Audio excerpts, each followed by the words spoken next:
ओम शांति। ओम शांति। आज बाबा के 24/12/23 के महावाक्य अव्यक्त बाप दादा रिवाइज मुरली 3/4/1997 की।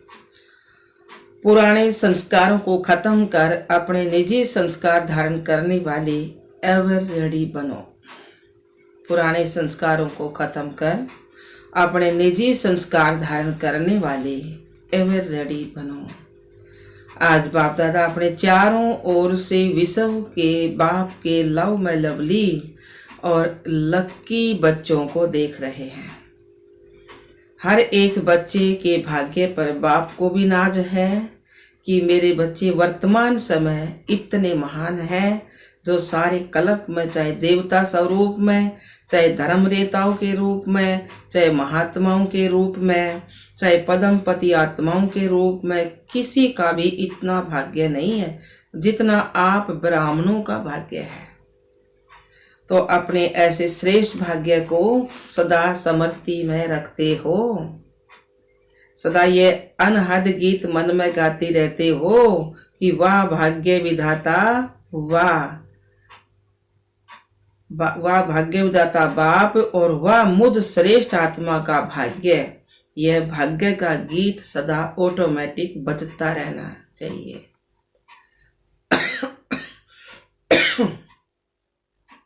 बाप बच्चों को देख देख सदा हर्षित रहते हैं।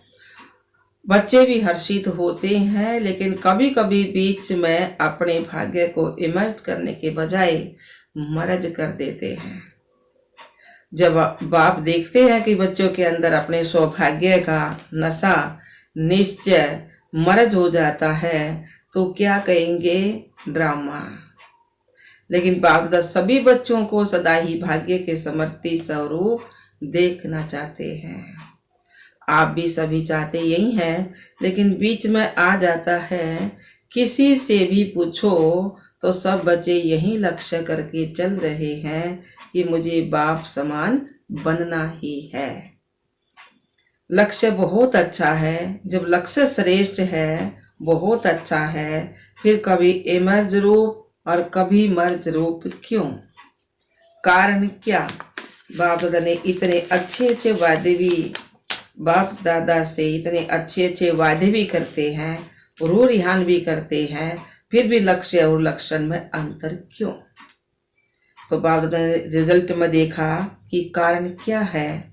वैसे तो आप सब जानते हैं, नई बात नहीं है, फिर भी बाप दादा रिवाइज कराते हैं। बाप दादा ने देखा 3 बातें हैं। एक है सोचना, संकल्प करना, और दूसरा है बोलना, वर्णन करना, और तीसरा है कर्म में, प्रैक्टिकल अनुभव में और चलन में लाना, कर्म में लाना। तो तीनों का समान बैलेंस, तो तीनों का स्वयं बैलेंस है। जो बैलेंस होता है तो निश्चय और नशा इमर्ज होता है, और बैलेंस कम है तो निश्चय और नशा मर्ज हो जाता है। रिजल्ट में देखा गया कि सोचने की गति बहुत अच्छी है, फास्ट भी है, बोलने में रफ्तार और नशा वह भी 75% ठीक है, बोलने में मेजोरिटी होशियार भी है, लेकिन प्रैक्टिकल चलन में लाने में टोटल मार्क्स कम है। तो बाबा ने कहा तो 2 बातों में ठीक है, लेकिन तीसरी बात में बहुत कम है। कारण जो संकल्प भी अच्छा है तो बोल भी अच्छा है, बोल भी बहुत सुंदर रूप में है, फिर प्रैक्टिकल में कम क्यों होता है? कारण क्या जानते हो? हाँ या ना बोलो। बाबा कह रहे हैं हाँ या ना बोलो। जानते बहुत अच्छा है। अगर किसी को भी कहेंगे इस टॉपिक पर भाषण करो या क्लास कराओ, तो कितना अच्छा क्लास कराएंगे, और बड़े निश्चय नशे फलक से भाषण भी करेंगे और क्लास भी कराएंगे, कराते हैं। बाप दादा सबके क्लासेस सुनते हैं, क्या क्या बोलते हैं, मुस्कुराते रहते हैं। वाह वाह बच्चे वाह। मूल बात है, बाप दादा ने पहले भी सुनाया है, ये रिवाइज कोर्स चल रहा है। तो बाप कहते हैं कि कारण एक ही है, ज्यादा भी नहीं है, एक ही कारण है और बाप दादा समझते हैं कि कारण को निवारण करना मुश्किल भी नहीं है, बहुत सहज है, लेकिन सहज को मुश्किल बना देते हैं। मुश्किल है नहीं, बना देते हैं। क्यों? नशा मर्ज हो जाता है। एक ही कारण है, जो भी धारणा की बातें सुनते हैं, करते भी हो, चाहे शक्ति के रूप में चाहे गुणों के रूप में, धारणा की बातें बहुत अच्छी अच्छी करते हो, इतनी अच्छी करते हो जो सुनने वाले चाहे अज्ञानी चाहे ज्ञानी सुनकर बहुत अच्छा कहकर बहुत खूब तालियां बजाते हैं, बहुत अच्छा कहा। लेकिन कितने बार लेकिन आया, बाबा का कितने बार लेकिन आया, यह लेकिन ही तो विघ्न डालता है ना।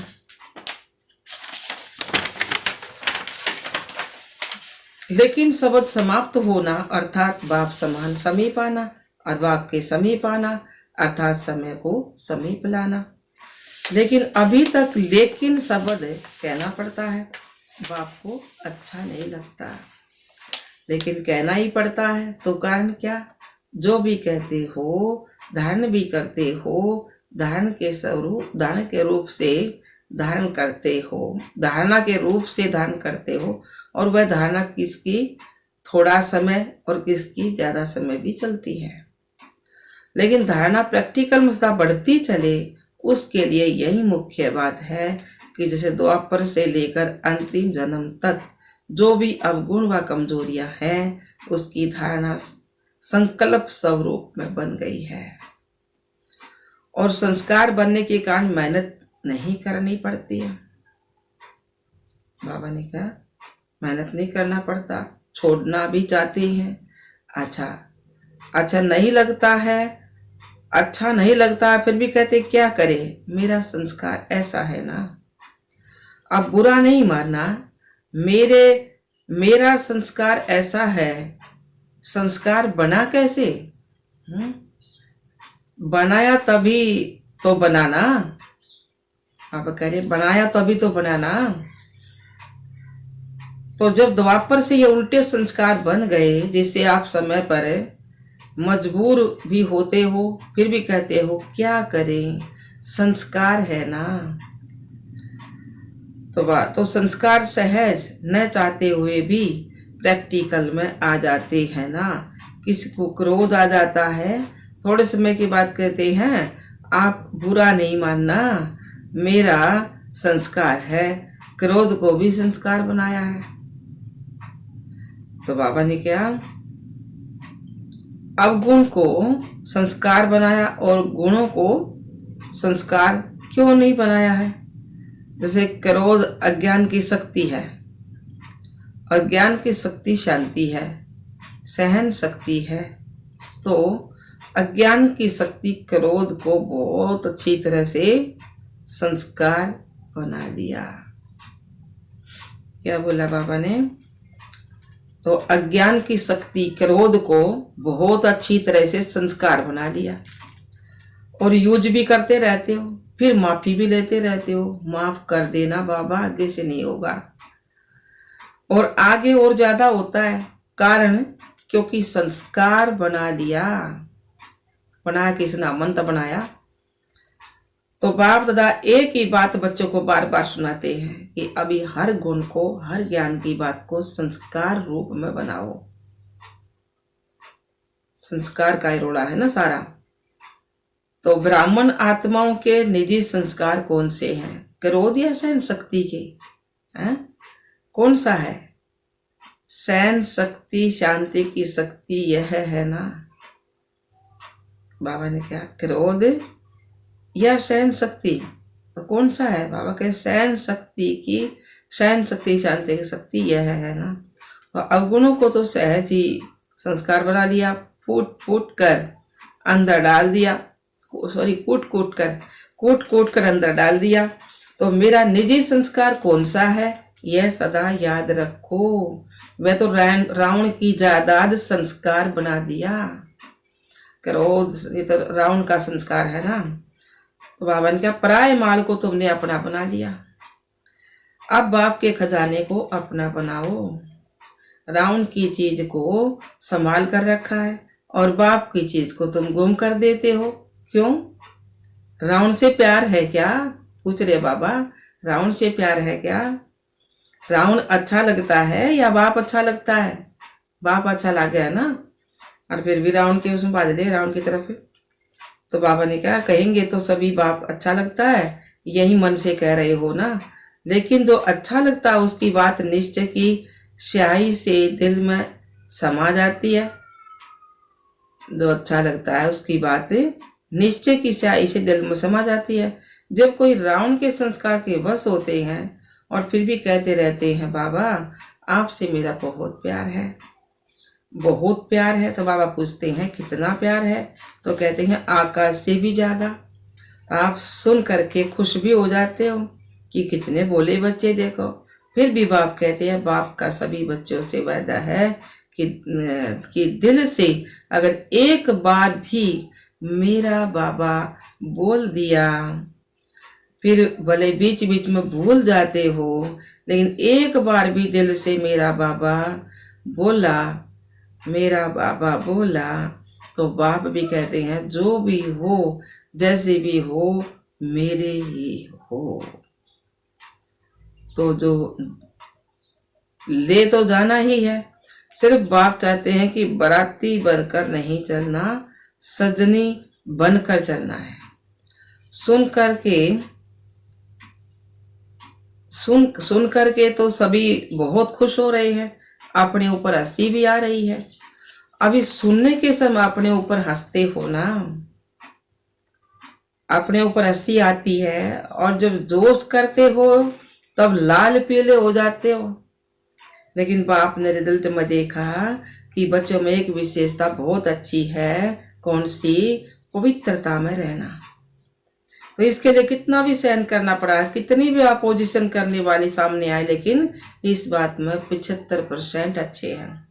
कोई कोई गसिया भी लगाते हैं, मतलब गपोड़ा भी लगाते हैं, लेकिन फिर भी 75% से इस बात में पास होकर दिखलाया है। अब उसके बाद दूसरा सब्जेक्ट कौन सा था? क्रोध का। देह भान तो टोटल है ही, लेकिन देखा गया है कि क्रोध की सब्जेक्ट में बहुत कम पास हैं। ऐसे समझते शायद क्रोध कोई विकार नहीं है, यह शस्त्र है, विकार नहीं, लेकिन क्रोध ज्ञानी तो आत्मा के लिए तो महाशत्रु है, क्योंकि क्रोध अनेक आत्माओं के संबंध संपर्क में आने से प्रसिद्ध हो जाता है, और क्रोध को देख करके बाप के नाम की बहुत गलानी होती है। कहने वाले यही कहते हैं, देख लिया ज्ञानी तू आत्मा बच्चों को, क्रोध के बहु रूप हैं, एक तो महान रूप आप अच्छी तरह से जानते हो, दिखाई देता है ये क्रोध कर रहा है। दूसरा क्रोध का सूक्ष्म रूप स्वरूप अंदर में ईर्ष्या, द्वेष और घृणा होती है। तो इस स्वरूप में जोर से बोलना या बाहर से कोई रूप दिखाई नहीं देता है, लेकिन जैसे बाहर क्रोध आता है तो बाबा ने कहा, तो क्रोध अग्नि रूप है ना, वह अंदर खुद भी जलता रहता है और दूसरों को भी जलाता है। तो ऐसे ईर्ष्या, द्वेष, घृणा यह जिसमें है वह इस अग्नि में अंदर ही अंदर जलता रहता है। बाहर से लाल पीला नहीं होता, लाल पीला फिर भी ठीक है, लेकिन वह काला होता है। तीसरा क्रोध की चतुराई का रूप भी है। वह क्या है? कहने में समझने में ऐसे समझते हैं, वह कहते हैं कि कहाँ कहाँ सीरियस होना भी पड़ता है, कहाँ कहाँ ला उठाना ही पड़ता है कल्याण के लिए। तो अभी कल्याण है या नहीं, वह अपने से पूछो। बाप दादा ने किसी को भी अपने हाथ में मतलब कानून उठाने की छुट्टी नहीं दी है। क्या कोई मुरली में कहा है कि भले ला उठाओ, क्रोध नहीं करो? ला उठाने वाले के अंदर का रूप वही क्रोध का अंश होता है। जो निमित्त आत्माएं हैं वह भी ला उठाते नहीं है, लेकिन उन्हों को ला रिवाइज कराना पड़ता है। ला कोई भी नहीं उठा सकता, लेकिन निमित्त है तो बाप द्वारा बनाए हुए ला को रिवाइज करना पड़ता है। निमित्त बनने वालों को इतनी छुट्टी है, सबको नहीं है। आज बाप दादा थोड़ा ऑफिशियल शिक्षा दे रहे हैं, प्यार से उठाना, क्योंकि बाप दादा बच्चों के लिखे हुए किए हुए वादे देखकर सुनकर मुस्कुराते रहते हैं। अभी बाप दादा ने जो भी सुनाया कि हर गुण को निजी संस्कार बनाओ, तो अंडरलाइन किया। तो अभी से यह कहना कि शांत स्वरूप में रहना, सहनशील बनना, यह तो मेरा संस्कार बन गया। फिर बाप दादा जब मिलन मनाने आए तो इसे अपना निजी संस्कार बनाकर बाप दादा के आगे 5-6 मास में दिखाना। इसलिए आज रिजल्ट सुना रहे हैं। क्रोध की रिपोर्ट बहुत आती है, छोटा बड़ा भिन्न भिन्न रूप से क्रोध करते हैं। अभी बाप दादा ज्यादा नहीं खोलते हैं, लेकिन कहानियां बहुत मजे की हैं, इसलिए आज से क्रोध को क्या करेंगे, विदाई देंगे। सभी ने ताली बजाई। देखो, ताली बजाना बहुत सहज है, लेकिन क्रोध की ताली नहीं बजे। बाप दादा अभी एक बार, बाप दादा ये बार बार सुनना नहीं चाहते, फिर भी रहम पड़ता है तो सुन लेते हैं। तो अब से यह नहीं कहना कि बाबा वादा तो किया लेकिन फिर आ गया, क्या करे, चाहते नहीं है, आ जाता है, आप ही माया को समझा दो, क्रोध को समझा दो। तो ये पुरुषार्थ भी बाप करे और प्रारब्ध बच्चे देंगे। पुरुषार्थ बच्चा करना है ना, तो बच्चा ने प्राप्ति मिल रही। तो यह भी मेहनत बाप करे, तो ऐसा वादा नहीं करना जो फिर 5 मास के बाद रिजल्ट देखें। भले आप बताओ नहीं बताओ, बाप के पास तो पहुंचती है ना। तो ऐसी रिजल्ट न हो, क्या करें, हो जाता है। सरकमपंटास ऐसे आते हैं, बात बहुत बड़ी हो गई है ना। तो बाप को भी समझाने की कोशिश करते हैं, बड़े होशियार हैं, कहते हैं बाबा छोटी मोटी बातें हम पार कर लेते हैं, यह बात ही बड़ी थी ना। अभी दोष किस पर रखा, बात पर। और बात क्या करती है, आई और गई। 5000 वर्ष के बाद फिर बात आओगी, तो 5000 वर्ष के बाद बात आनी है, उस पर दोष रख सकते हैं। ऐसे नहीं करना, क्या करूं यह संकल्प में भी नहीं लाना। बाप दादा क्रोध के लिए क्यों विशेष कह रहे हैं, क्योंकि अगर क्रोध को अपने आपने विदाई दे दी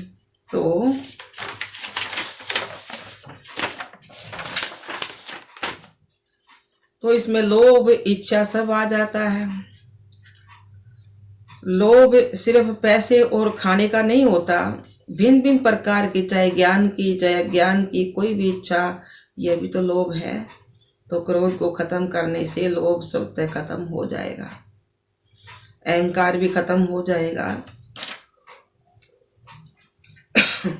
अभिमान आता है ना, मैं बड़ा, मैं समझदार हूँ, मैं जानता हूँ, यह क्या अपने को समझता है, तब क्रोध आता है। तो अभिमान और लोभ यह भी साथ साथ विदाई ले देंगे। इसलिए बाप दादा विशेष लोभ के लिए न कह करके क्रोध को अंडरलाइन करा रहे हैं। तो संस्कार बनाएंगे। अभी वे हाथ उठाओ और सबको फोटो निकालो। सब ने हाथ उठाया, अभी थोड़ी सी मुबारक देते हैं, बहुत नहीं। और जब फिर से रिजल्ट देखेंगे तो फिर वतन के देवताओं की और स्वर्ग के देवताओं के आपके ऊपर वाह के पुष्प गिराएंगे, वाह के फूल गिराएंगे। आज से हर एक अपने में देखे, दूसरे का नहीं देखना है। दूसरे की ये बातें देखने के लिए मन की आंख बंद कर लेना। ये आंखें तो बंद कर नहीं सकते हो, मन की आंख बंद करनी। लेकिन मन की आंख बंद करना दूसरा करता है या तीसरा करता है, मुझे नहीं देखना। बाप दादा इतना भी फोर्स देकर कहते हैं कि अगर कोई विरला मार्थी भी कोई ऐसी कमजोरी करे तो भी देखने के लिए और सुनने के लिए मन को अंतर्मुखी बनाना है। हंसी की बात सुनाए, बाप दादा आज थोड़ा स्पष्ट सुना रहे हैं। बुरा तो नहीं लगता है? नहीं लगता बाबा? अच्छा, एक और भी स्पष्ट बात सुनाते हैं। बाप दादा ने देखा कि मेजोरिटी समय प्रति समय सदा मेजोरिटी समय प्रति समय सदा नहीं, कभी कभी मानसिक विशेषता को कम देखते और कमजोरी को बहुत गहराई से देखते हैं और फॉलो फादर करते हैं। एक दो में वर्णन करते भी कहते कि क्या है, वर्णन करते हैं कि क्या है, सबको देख लिया। महारथी भी करते हैं, हम तो हैं ही पीछे, तो अभी महारथी जब बदलेंगे ना तो हम बदल जाएंगे।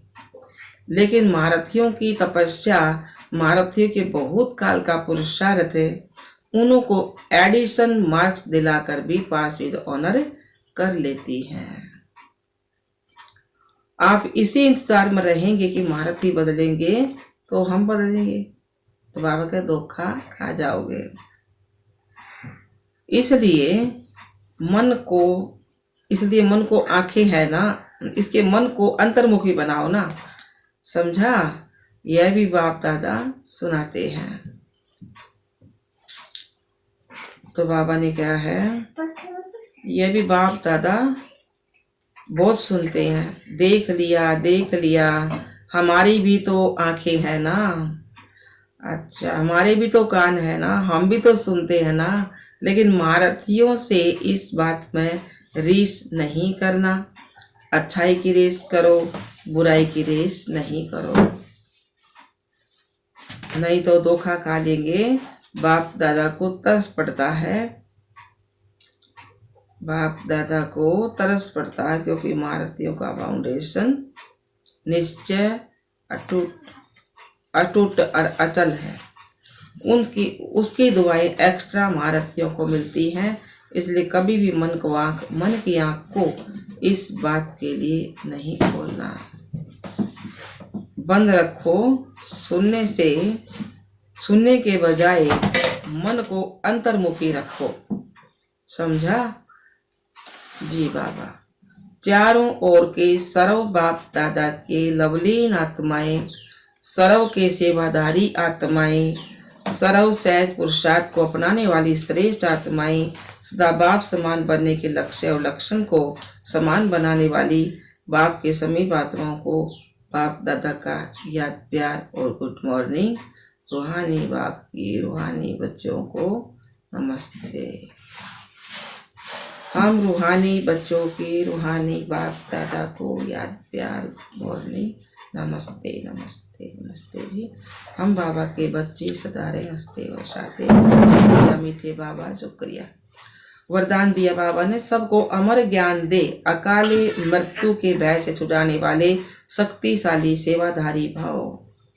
सबको अमर ज्ञान दे, अकाले मृत्यु के भय से छुड़ाने वाले शक्तिशाली सेवाधारी भाव।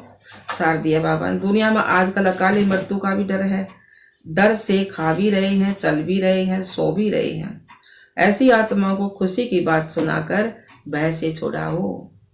उन्हें खुशखबरी सुनाओ कि हम आपको 21 जन्मों के लिए अकाले मृत्यु से बचा सकते हैं।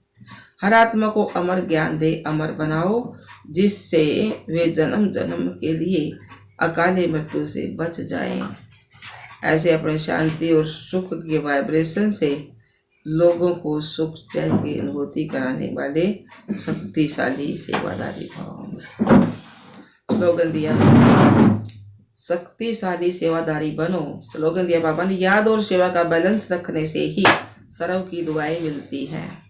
याद और सेवा का बैलेंस रखने से ही सबकी दुआएं मिलती हैं। अच्छा बाबा, ओम शांति बाबा, ओम